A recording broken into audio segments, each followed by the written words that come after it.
आप सभी का स्वागत है मेरे इस छोटे से चैनल पर। आज मैं आप सभी के लिए वेंडिगो से जुड़ी सच्ची हॉरर स्टोरी लेकर आया हूँ।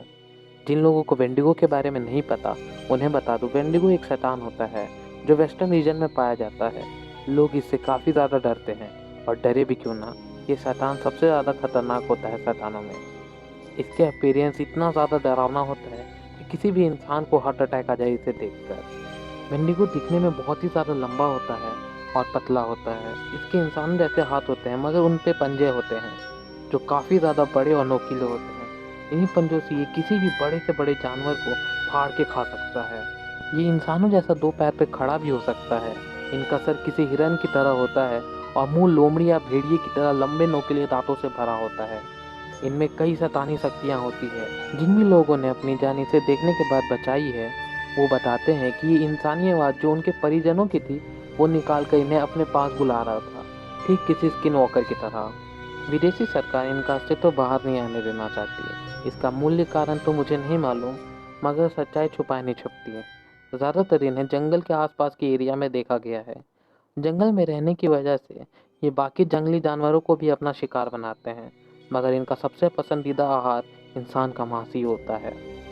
ये तो हो गई कुछ छोटी मोटी डिटेल्स वेंडिगो के ऊपर।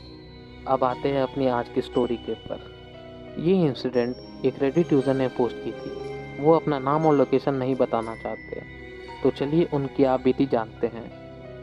मैं अपना नाम और पता आपको नहीं बता सकता, मगर अपना दुख ज़रूर व्यक्त कर सकता हूँ। ऐसा इसीलिए है क्योंकि हमारी सरकार नहीं चाहती कि ये चीज़ें बाहर आए और बाकी के लोग इसे जानें। मैं बैंक में नौकरी करता हूँ और मेरी वाइफ एक बेकरी चलाती है। मैंने पहले कहा था मैं अपना लोकेशन रिवील नहीं करूँगा, मगर मैं आपको इतना बता दूँ, मैं साउथ अमेरिका का रहने वाला हूँ। बात 2016 की है। मैं, मेरा दोस्त और हम दोनों की वाइफ्स ने मिलकर कैंपिंग का प्लान बनाया। हमने हमारे घर से कुछ दूरी के कैंप स्पॉट पर कैंपिंग करने का फैसला किया। मैंने और मेरे दोस्त ने काफ़ी बार उस कैंपिंग स्पॉट पर कैंपिंग की हुई थी। इस बार हमारी वाइफ भी हमारे साथ जा रही थी। हर बार हम कैंपिंग के साथ हंटिंग भी करते थे, मगर इस बार वाइफ्स की होने की वजह से हमने हंटिंग का प्लान नहीं बनाया था। इसी वजह से हमने अपनी गन्स भी नहीं ली थी। सैटरडे मॉर्निंग हम लोग निकल जाते हैं। 4 घंटे का ट्रैवल करने के बाद लगभग 11 बजे हम लोग अपने लोकेशन पर पहुंच गए। हमारा टाइम काफ़ी अच्छे से कट रहा था। दिन में हमने बर्ड वॉचिंग की और उसके बाद 2 घंटे फिशिंग के पास के ही पॉन्ड में। धीरे धीरे रात होने लग गई। हम सब ने रात के 8 बजे तक डिनर कर लिया था। 8 से 9 के बीच तक हम बैठ के बातें कर रहे थे। कीट पतंगों की आवाज़ में काफ़ी ज़्यादा शांति मिल रही थी। हमने कुछ लकड़ियाँ कैंप फायर में डाली ताकि कोई भी जंगली जानवर हमारे टेंट के आसपास ना आ जाए, और फिर हम सब अपने टेंट में जाकर सो गए। रात के 12 बजे मेरी नींद खुली। मैं टॉयलेट करने उठा था। थोड़ी दूर एक पेड़ के पास जाकर मैं टॉयलेट कर रहा था। तब मैंने महसूस किया जंगल बिल्कुल शांत हो चुका है। कोई भी कीड़ा जो यूजुअली आवाज़ करते रहता है, वो उसकी आवाज़ अब नहीं आ रही थी। सालों के कैंपिंग एक्सपीरियंस ने मुझे ये सिखाया है कि जब भी ऐसा होता है, इसका मतलब है कोई जंगली जानवर शिकार पर निकला है और वो पास में ही है। मैं अपने दिमाग को बिल्कुल शांत करता हूँ और बिल्कुल दबे पाँव अपने टेंट में वापस आता हूँ। 2 मिनट बाद मुझे महसूस होता है कि मेरे टेंट के सामने कोई तो खड़ा है। मेरी जान सूख गई थी बिल्कुल। इस बार तो हमारे पास कोई गन भी नहीं थी हमारे बचाव के लिए। पर तुरंत एक आवाज़ आती है जिससे मुझे थोड़ी सी ठंडक मिलती है। वो मेरे दोस्त की आवाज़ थी, जो मेरा नाम पुकारता हुआ कह रहा था, देखो मैं यहाँ हूँ, मेरे पास आओ। मैंने उसे बिल्कुल धीमी आवाज़ में कहा, बेवकूफ़ जाकर सो जाओ, देखो जंगल बिल्कुल शांत हो गया है। शायद मेरी आवाज़ इतनी ज़्यादा धीरी थी कि उस तक गई ही नहीं, क्योंकि वो फिर से मेरा नाम दोहराता है। इतने में मेरी बीवी उठ जाती है और पूछने लगती है क्या हो गया। मैं इससे पहले उसे कुछ समझा पाता, मेरा दोस्त की पत्नी बहुत ज़ोर ज़ोर से चिल्लाने लगती है।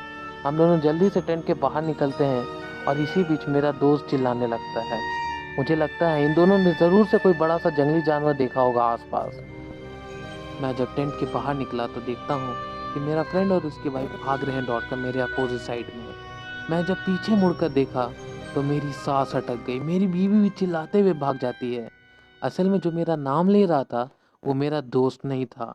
मेरे सामने एक बड़ा सा हिरन खड़ा था जिसके मुंह से खून टपक रहा था। वो किसी इंसान की तरह 2 पैरों पे खड़ा था।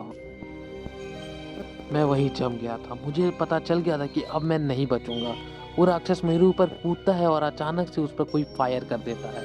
असल में मेरा दोस्त अपनी कार की तरफ भागता है और उसमें से एक पिस्टल लेके आता है जो कि हमने सेफ्टी के लिए रखी हुई थी। गोली तो उसे नहीं लगती, मगर शायद वो गोली की आवाज़ सुनकर डर गया था और वहाँ से वो भाग जाता है। हम तुरंत उठकर वहाँ से अपनी कार की ओर भागते हैं। भागते वक्त मुझे रियलाइज़ नहीं होता, मगर जब मैं गाड़ी के पास पहुँचता हूँ और अपने लेफ्ट हैंड के शोल्डर को देखता हूँ तो उस पे उस शैतान ने अपना पंजा मार दिया था। वो बहुत ज़ोर से दर्द कर रहा था।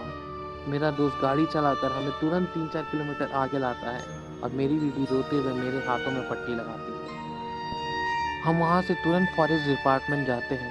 वो लोग पहले तो अच्छे से पेश आ रहे थे, पर ये तभी तक था जब हमने उस जीव का हुलिया उन्हें नहीं बताया था। वहाँ जब हमने बताया कि वो कैसा दिखता था, उन लोगों ने हमें अलग-अलग रूम में ले गए और सबसे पूछताछ करनी शुरू कर दी। फिर हमें साथ लाया गया और हमें धमकाते हुए ऑफिसर्स ने कहा कि अगर ये बात मीडिया में लीक हुई तो वो हमें जान से मरवा देंगे, और फिर हमें छोड़ दिया गया। आज इस बात को लगभग 6 साल हो गए हैं और अब मैं जंगल वाले इलाके में तो क्या, इसके आसपास भी नहीं भटकना पसंद करता। पर उस क्रिएचर के बारे में मैंने रिसर्च की तो पता चला कि उसे वेंडिगो कहते हैं। आशा करता हूँ आपको आज की वीडियो पसंद आई होगी, और मुझे पता है वीडियो बहुत लेट आई है और इसमें भी ऑडियो इश्यूज़ है। असल में मेरा माइक थोड़ा-सा ख़राब हो गया है, तो थोड़ा-सा एडजस्ट कर लेना। Thanks for watching. Hare Krishna. Jai Hind, जय भारत।